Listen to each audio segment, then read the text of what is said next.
Bienvenue sur amiensfootball.com et sur TV Amiens, disponible sur le câble Canal 26. Nous sommes très heureux de vous accueillir pour cette première de Complètement Foot, émission entièrement consacrée à l'Amiens SC. Nous sommes actuellement en régie, Julie est en place, Brahim également. Vous le voyez, nos équipes techniques sont en place. Je vous propose que nous démarrions immédiatement avec le sommaire de Complètement Foot, la seule émission entièrement consacrée à l'Amiens SC. Avec nos invités, nous allons essayer de comprendre les raisons qui empêchent notre équipe d'enchaîner des victoires. L'Amiens SC est la 18e attaque de Ligue 2. Avec Simon Legrand, vous découvrirez celui qui a réalisé un très bon début de saison et qui demeure comme la révélation de la première partie de championnat, ou comment passer de l'ombre à la lumière. Même si la période des fêtes est passée, nous vous présenterons un livre qui reste une bonne idée de cadeau en ce début d'année. Les grands noms de l'Amiens SC, livre qui retrace l'histoire du club amiénois au travers de portraits de joueurs. Et surtout, restez avec nous en fin d'émission, nous verrons quelle est la tenue du parfait supporter un soir de match à la Licorne en plein hiver. Avant ça, je vous présente ceux qui vont nous accompagner. Thierry Lauré, l'entraîneur de l'Amiens SC, est avec nous. Bonsoir. Karl Touraine, qui est le capitaine d'une des plus solides défenses du championnat de Ligue 2, et Lionel Herbé, qui écrit pour le site internet de l'ASC. Il nous rejoindra en cours d'émission. Pour cette première de Complètement Foot, la seule émission entièrement consacrée à l'Amiens SC. Alors on va essayer de porter un regard différent sur l'actualité de l'ASC. Bien évidemment, vous intervenez tous les deux quand vous voulez. Thierry Lauré, avant de revenir sur cette première partie de saison, j'aimerais qu'on revienne sur la victoire face à Montpellier. Montpellier qui était un des prétendants à l'accession en Ligue 1. Mais qui est encore, justement, donc ça prouve la qualité de la performance réalisée. Je pense qu'on a, comme vous le dites, on a fait un très bon résultat face à une équipe qui est compétitive. Et je pense que sur ce match-là, la victoire est totalement méritée, ne souffre d'aucune contestation. Les joueurs se sont soudés, se sont révoltés et ont offert un spectacle de qualité, je pense, au public amiénois. Est-ce qu'on peut déjà parler match référence pour l'Amiens SC ? Oui, dans la mesure où c'est certainement une des premières fois où on allie la qualité du jeu et le résultat. Donc à ce niveau-là, c'est certain que c'était un match qui peut servir de référence, sachant quand même que le match contre Ajaccio avait été aussi de qualité, il me semble. Pour autant, pendant cette première partie de saison, nous n'avons pas souvent eu l'occasion de nous régaler comme vendredi. Je vous propose de revoir ensemble les moments clés de la première partie de notre championnat. Amiens SC, ce qu'il faut retenir du premier chapitre, Simon Legrand.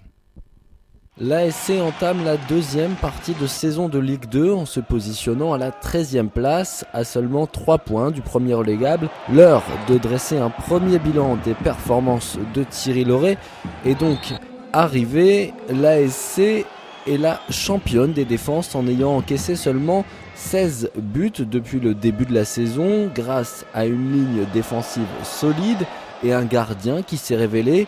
Alors vous allez me dire, c'est bien, oui, mais est-ce que la meilleure des défenses, ce n'est pas l'attaque ? Et c'est là que ça pose problème. L'ASC n'est qu'à la 18e place des attaques du championnat de Ligue 2, avec seulement 17 buts inscrits en 21 rencontres. Les meilleurs buteurs de l'ASC sont Roy Contou et Thibaut Giresse, avec chacun 4 réalisations. On se consolera en se disant que l'ASC est à la 2e place au classement des tribunes grâce à la fidélité des supporters amiénois, et l'ASC est même numéro 1 en affluence si on prend le taux de remplissage des stades. Il va donc falloir conserver cette rigueur défensive en deuxième partie de saison et débloquer le compteur but pour espérer obtenir le maintien le plus rapidement possible. Un premier signe positif avec cette première victoire en 2009 sur Montpellier 2-0. Mais l'ASC a-t-elle les moyens d'inverser la tendance dans cette deuxième partie de championnat ? Après 19 journées, l'ASC est 13e, donc avec 24 points. Thierry, la question vous est posée. L'équipe d'Amiens a-t-elle vraiment les moyens de se révéler dans cette seconde partie de championnat ? On l'espère tous. De toute façon, on travaille pour ça régulièrement. Je pense en plus qu'on ne pourra pas être moins épargné par les blessures, parce qu'on a quand même payé cher sur cette première partie de saison, en ayant pas mal de joueurs qui se sont blessés de manière assez sérieuse. Dès les premiers matchs. Pour certains des recrues, donc ce qui a retardé un peu l'incorporation, je dirais, dans le jeu. Et donc forcément, on a cherché un peu la bonne solution quelquefois, c'est vrai. Mais dans l'ensemble, je pense qu'on a réalisé malgré tout une bonne première partie de saison. Mais on espère sincèrement que la deuxième partie va être meilleure. La parole est à la défense. Karl, vous êtes un capitaine heureux. Avec Metz, votre charnière défensive est la meilleure de Ligue 2. Elle vient le choc. Oui, mais par rapport à ce qu'a dit le coach sur le début de saison, c'est vrai qu'il nous a manqué des joueurs, et notamment, enfin, je reparle pour la défense de Max, d'Aurélien. Donc c'est vrai que l'assise a été difficile à trouver pour lui. En tout cas, il y avait des changements continus. Et c'est vrai que pour nous, c'est plus difficile d'avoir les automatismes. Et aujourd'hui, tous les garçons sont revenus et l'équipe fonctionne mieux. On vient de le voir à l'image, le classement du challenge des tribunes. Ce sont les médias qui votent à chaque match et qui récompensent l'ambiance, la fidélité à domicile et à l'extérieur. À la Licorne, en moyenne, cette saison, 8843 spectateurs, ce qui fait qu'en fait à la Licorne c'est la 7e affluence de Ligue 2. Est-ce que quand on est joueur, le public joue vraiment un rôle si important que ça? Est-ce que ça permet vraiment d'aller chercher au fond des tripes et de se révolter et de tout donner? Ah oui, c'est clair que là, quand on les entend pousser, ça fait un bien fou. Maintenant, je pense que par expérience, les jeunes joueurs sont beaucoup plus sensibles à ça, c'est-à-dire surtout quand ça se passe mal, malheureusement, ou quand il y a les sifflets, où là, les garçons osent moins dans les moments difficiles, mais c'est tout important aussi dans les bonnes situations où l'équipe marche bien, de soutenir, et c'est vrai que ça donne des ailes. Alors, est-ce qu'il y a un bon public à Amiens? Oui, il y a un très bon public. D'ailleurs, vous l'avez dit à très juste titre, on est 7e, je crois. Donc non, le public a toujours répondu présent et ça, c'est un gain aussi de sécurité aussi pour le club, comme quoi le football est un sport phare ici dans la région. Alors quand on est joueur, on est très sensible au public. Est-ce que quand on est entraîneur et qu'on est attentif à ses joueurs, est-ce que vous êtes vous aussi sensible aux réactions de ce public?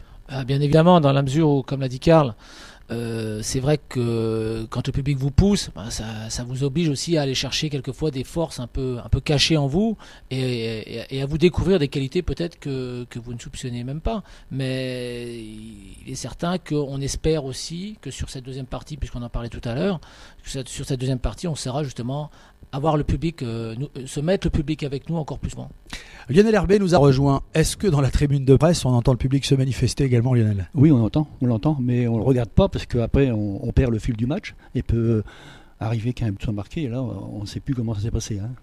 Lionel Herbet, vous êtes la mémoire vivante de ce club. Vous écrivez pour le site internet de l'ASC et vous écrivez également pour le supplément magazine du club, Objectif Foot. Vous écrivez si bien d'ailleurs que vous venez de sortir un livre, Les grands noms de l'Amiens SC, aux éditions Alan Sutton. Alors Lionel, c'est une façon vraiment originale de dresser le portrait de 120 joueurs qui ont joué à l'Amiens SC. Joueurs, entraîneurs et certains présidents, dont le note actuellement Pascal Pouillot, parce que j'estimais qu'il méritait d'avoir sa place.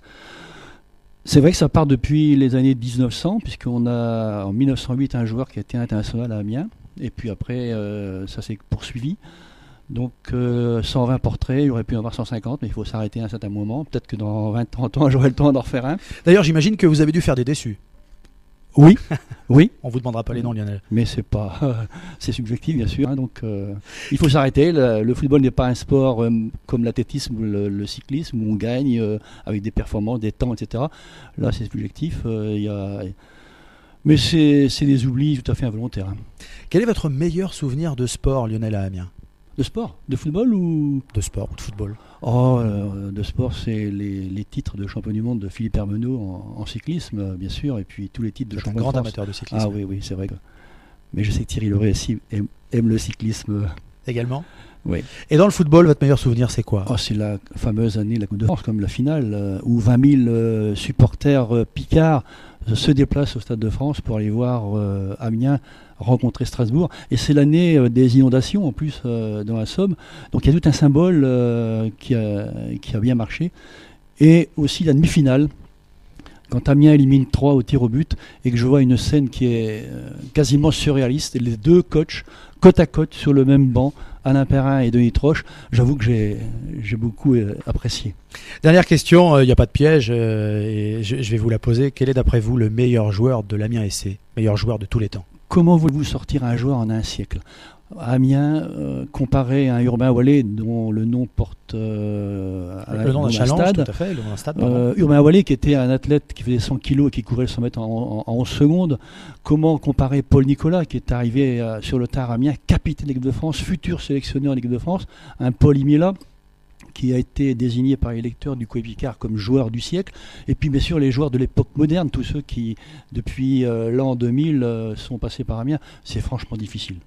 Nous vous recommandons en tous les cas les grands noms de l'Amiens SC aux éditions Alan Sutton, disponibles à la boutique de la SC, rue Olin, à la FNAC et dans toutes les bonnes librairies. Merci Lionel Herbé, merci d'avoir été avec nous pour cette première de Complètement Foot. Lionel, vous revenez quand vous voulez. Vous êtes Merci. ici chez vous. Merci. Nous, on va se retrouver dans la seconde partie de l'émission, c'est bientôt la mi-temps, pour découvrir ensemble la révélation des 19 premières journées avec Thierry Laurey et Karl Touraine. Nous verrons quelle est la tenue du parfait supporter. Rien que pour ça, je vous conseille d'être avec nous. Vous ne bougez pas, Complètement Foot, la seule émission entièrement consacrée à l'Amiens SC revient. À tout de suite.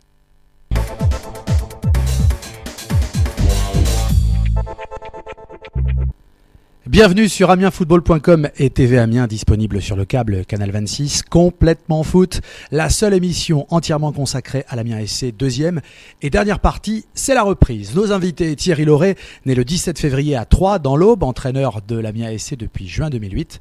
À ses côtés, numéro 4, 1m81 pour 76 kg. Il a joué entre autres à Valenciennes, Poitiers, Lille, Troyes, Reims et Amiens. Karl Touraine, capitaine de la formation amiénoise. Pas d'erreur, messieurs, sur la présentation? Aucune. Écoutez, Parfait. Karl, allez, on rattaque. Quel est votre meilleur souvenir, vous, sur cette première partie de saison? Ce week-end, le dernier week-end, contre Montpellier. Je pense que ça a été, le coach l'a dit très justement, je pense que ça a été vraiment le match le plus abouti, où malgré la première mi-temps où on a vendangé quelques occasions, on s'est pas énervé, on a continué, et puis je dirais qu'on a fait surtout même une meilleure deuxième mi-temps, et par la suite quand on a mené, je trouve qu'on a géré ça intelligemment, en tout cas en équipe, et on n'avait pas eu ça jusqu'à présent, et je pense que c'est porteur pour la suite. Permettez-moi de donner un avis quand même. Notre meilleur souvenir de vous, en tous les cas, sont des images qui datent du 29 août. Je ne sais pas si ça vous dit quelque chose. Oui, je vois. Un certain match Amiens-Reims où, contrairement à certains joueurs qui ont parfois l'air tristes quand ils ont marqué, là on a vu votre communion avec le public et une grande joie de ce but du 29 août dernier. Vous vous en rappelez, j'imagine évidemment. Oui, bien sûr. C'était surtout contre mon ancien club. De surcroît, je marque pas souvent, donc c'est vrai que ça faisait deux choses qui étaient importantes, et puis ça a scellé le sort du match aussi, puisque on a mené sur ce but-là. Thierry Laurey, même si on retient les noms des joueurs qui sont sur la feuille de match chaque vendredi soir, vous gérez un groupe tout au long de la semaine. Est-ce que c'est pas le plus dur justement dans le métier de l'entraîneur?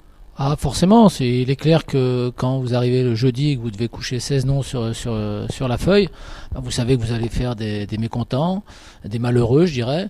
Et puis le vendredi, quand vous en mettez 11 sur la feuille la feuille de match pour ceux qui vont démarrer la rencontre, c'est la même chose. Vous faites aussi. Donc après, on sait que ça fait partie de notre métier. On sait aussi qu'on a affaire à des professionnels qui quand ils signent leur contrat, savent très bien que on ne leur garantit pas une place de titulaire. À eux de démontrer durant toute la semaine et durant tout le championnat qu'ils sont aptes justement à gagner cette place de titulaire. Il y a une concurrence. Bon, quand les choses sont claires et bien expliquées, je pense que ça se passe correctement. Maintenant, on sait aussi que ce sont tous des compétiteurs. J'ai été joueur, je sais comment ça se passe. On a tous envie de jouer, et forcément, quand on joue pas, c'est toujours un peu difficile, mais dans l'ensemble, pour l'instant, ça se passera très bien. Exercice difficile, ressortir un joueur, un seul du groupe pro amiénois. C'est ce qu'a tenté Simon Legrand pour Complètement Foot. Qui est l'homme de la première partie de saison? Réponse. En janvier, à Complètement Foot, nous nous sommes posé la question: qui est l'homme de la première partie de saison? Plusieurs candidats s'offrent à nous, les buteurs Roy Contou et Thibaut Giresse, le jeune Nzonzi, issu du centre de formation de l'ASC et qui aujourd'hui se retrouve à Clairefontaine. Le capitaine Karl Touraine est aussi un des hommes clés de ce début de saison, mais le joueur de cette première moitié de championnat, la révélation, c'est Benoît Benvenu, le portier de l'ASC.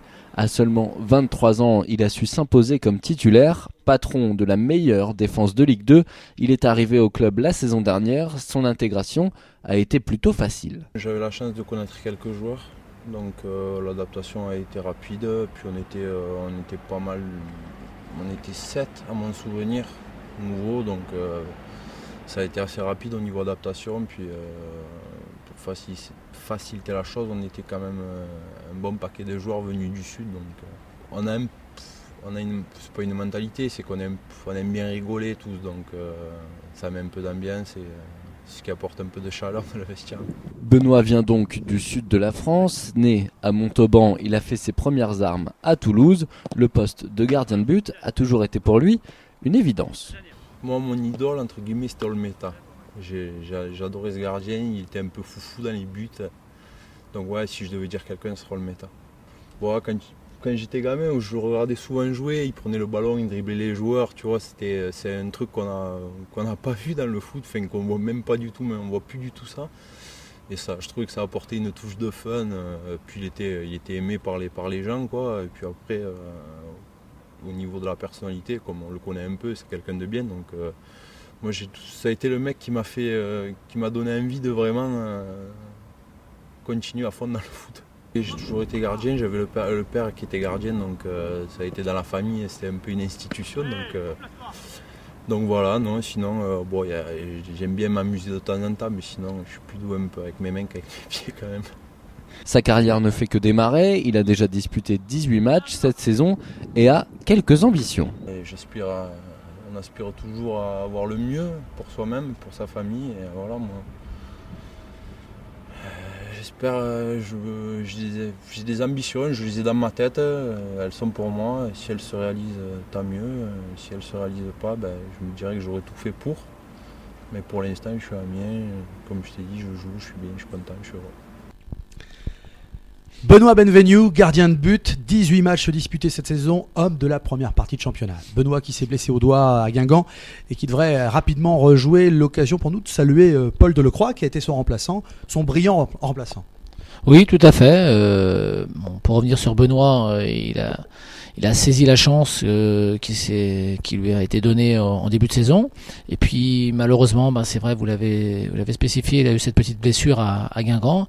Et Paul est rentré dans l'équipe sans se poser de questions, à l'image d'un joueur à qui on donne sa chance. Comme Benoît l'avait fait au mois d'août, et Paul est rentré dans cette équipe et on a l'impression qu'il est gardien de cette équipe depuis pas mal de temps. Formé à Amiens, il faut le préciser. Karl, on peut dire qu'avec Benoît, on a parfois limité la casse sur certains matchs. Oui, Ben a répondu présent sur le terrain, a été un leader, chose qu'on attendait depuis sa titularisation. Donc non, il a rempli son rôle, je dirais vraiment plus de ce que l'on lui demandait. Il a vraiment fait des gros matchs. Au classement des meilleurs passeurs, Steven Nzonzi est actuellement en tête. Est-ce que c'est pas l'autre révélation de l'Amiens SC cette saison ? Oui, pareil, c'est un garçon qui lors des matchs de préparation a su saisir sa chance, qui nous met le doute un peu à chaque fois quand on doit établir la liste des 16 pour le week-end. C'est un garçon qui vient d'être récompensé par une présélection en équipe de France, donc ça prouve aussi qu'on n'est pas les seuls à l'avoir remarqué. Donc c'est intéressant, mais bon, il y a encore beaucoup de travail pour Steven comme pour Paul, mais bon, c'est bien d'avoir justement en réserve si on peut parler ainsi, de jeunes joueurs qui ont le niveau pour évoluer en Ligue 2 et jouer quand on leur donne la possibilité. Et vous, formateur dans l'âme, j'imagine que vous êtes sensible aux joueurs formés au club. Bien sûr, de toute façon, je pense aussi que si on m'a fait venir, c'est avant tout aussi pour ça. On savait que j'avais déjà travaillé avec pas mal de jeunes au niveau du centre de formation de Montpellier. Donc que je n'hésiterai pas à donner la chance à ces jeunes joueurs, et tant qu'ils mériteront de jouer, ils joueront. Le jour où il y aura un doute un peu plus accentué dans mon esprit, ils iront parfaire leur formation en équipe réserve. C'est ça la gestion de groupe dont on parlait tout à l'heure. Alors avant peut-être de terminer cette émission, j'aimerais vous demander ce qu'on peut vous souhaiter pour cette deuxième partie de saison qui a bien commencé. En tous les cas, cette année 2009 a bien commencé. Thierry, Karl, qu'est-ce qu'on peut vous souhaiter pour cette deuxième partie de saison ? D'être invaincu jusqu'à la fin. Sans vous le souhaiter, c'est ambitieux. Si c'est de l'ambition, et c'est ce qui doit nous animer tous les week-ends. Voilà. Thierry, je vous pose la même question pendant que Karl va peut-être nous sortir les petits objets du parfait supporter. Je pense que c'est utile d'avoir un bon équipement pour l'hiver. Oui, surtout dans la période qu'on vient de connaître, parce qu'il faisait quand même assez frais au bord du terrain ou dans les tribunes. Ouais. Donc c'est vrai que bon, Il faut être équipé. Ça peut être utile. Allez, Karl va s'équiper. Qu'est-ce qu'on peut vous souhaiter, Thierry, avant de terminer sur cette deuxième partie de saison? Moi, je suis plus joueur, donc je vais essayer d'être un peu plus réaliste, parce que c'est vrai que c'est une ambition légitime de la part de Karl et de ses coéquipiers, mais je pense qu'il faut surtout qu'on arrive à stabiliser la qualité de jeu qu'on a pu entrevoir sur le match de Montpellier, continuer à avoir cette organisation très rigoureuse, et puis si on pouvait faire trembler les filets adverses un peu plus souvent, voilà, ça suffirait franchement à mon bonheur. On est en train de reconstruire, il ne faut pas se leurrer, et donc forcément ça a pris un petit peu de temps. J'espère qu'on va pouvoir maintenant récolter les fruits de ce qu'on a semé. Eh bien, on vous souhaite une bonne deuxième partie de saison. Vous allez pouvoir vous aussi vous équiper, car vous êtes magnifique.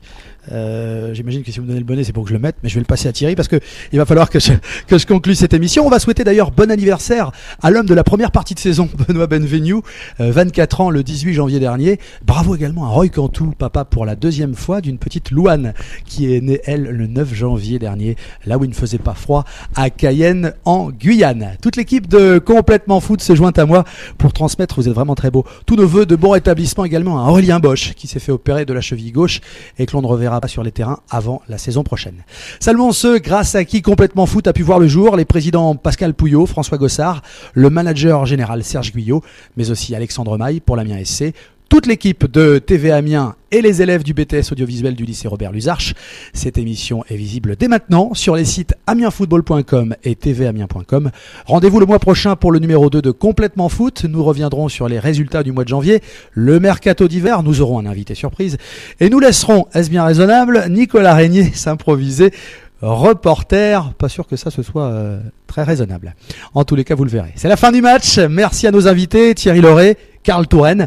Merci d'avoir passé. Merci à vous tous d'avoir passé tout ce temps avec nous. Rendez-vous mardi 23 février à 19h30.